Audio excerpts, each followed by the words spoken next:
Assalamu alaikum, shalom alaikum, Ahmad al-Malighi, the Egyptian peace activist. When you follow the world media and the social media, and especially Facebook, on how they are handling, reporting and covering the Israeli-Arab conflict and the Middle East in general, if you follow them very closely, if you follow them with a clear mind and you read the headlines and the articles and the content, you will come to the conclusion that their idea of peace is to rest in peace. Not like you and me, my friend. Our idea of peace is way different. It's the total opposite.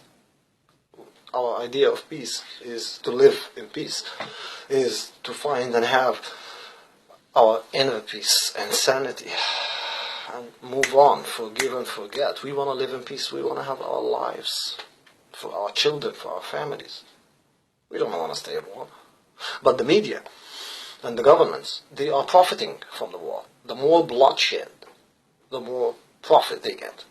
This is why they will always spread lies and undermine what's going on in Israel. For example, Israel has been suffering from terror waves since the last week of September till this very day. Every day, all day, till this very day.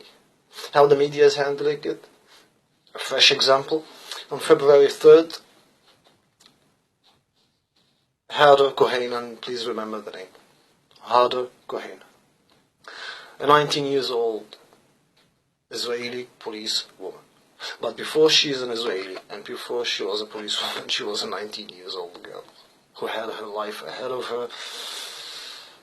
God be with her family. Harder Kohanan, she was an Israeli policewoman, 19 years old. She saw 3 Palestinians at the gates, Damascus gates in Jerusalem. She stopped them to ask for IDs.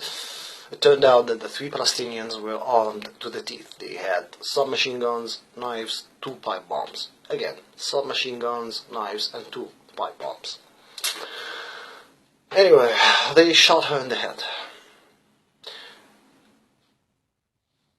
After she got shot in the head, she kept shooting from her gun until she hit the ground.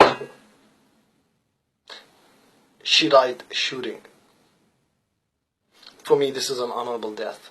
She was so brave. How the media handled this incident. CBS, for example, and CBS, by the way, are not a bunch of amateurs in the media. They are hardcore and they are huge in the United States. The article, the headline was 3 Palestinians shot dead in a Jerusalem attack. So, when you read a headline like this, even if you're an Israeli, the very first thing that will come to your head that, of course, Israelis did it. Israelis killed 3 innocent Palestinians because they didn't name them as 3 attackers, Palestinian attackers or Palestinian terrorists or Palestinians, whatever. No, just 3 Palestinians shot dead. They killed a 19 years old girl. Come on. CBS. Whoever wrote this headline, whoever wrote this, has no shame. Is shameless. But we got used to this. We got used from the media on their lies and manipulation and cheap tactics on undermining and underlying what's going on in Israel. Facebook these days is becoming weird for me. Their policies, what the hell, they're becoming, anti-Semitic? I don't know. Recently we've seen hateful posts that promotes violence, killings, suicide killings, you name it. And we report it. Everyone reports it. I know countless people who reported these hateful posts. And guess what? I'll give you an example. A friend of mine, Deborah Koso. Deborah, she's a human rights activist. She's Jewish. She's from Florida. And she got angry and offended when she saw one of these hateful posts. One of these hateful posts is, today you make a promise that wherever you see an Israeli, you kill him. So this is, wow, it promotes violence, it promotes killings. So she reported it. And guess what? Facebook came back to her saying that this post does not violate the community standards of Facebook. She got more angry. I understand. I'm a Muslim and I get it. I'm angry too. So she posted about this in Facebook's official page. Guys, what's going on? She posted about what happened, and she was seeking legal advice to sue Facebook.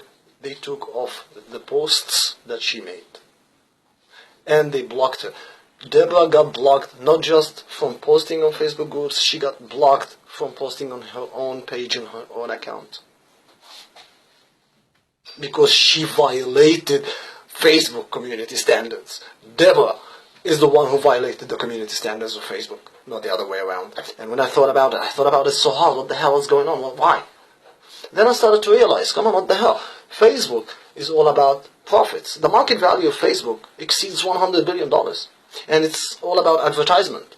So for them, the Muslims are customers like you and me. We are all customers to Facebook. But for Facebook, they got a market value of 1.6 billion Muslims, or 1.6 billion customers. And I'm sorry, Jews are only 14 million. So 14 million, 1-4. It doesn't matter that most of the 14 millions are intellectuals, professors, historians, human rights activists. Even the Jews, and the Israelis, they invented the iPad and iPhone. So if you hate the Jews, sell your iPhone and get yourself a Samsung, because they made it. So it's all about supply and demand.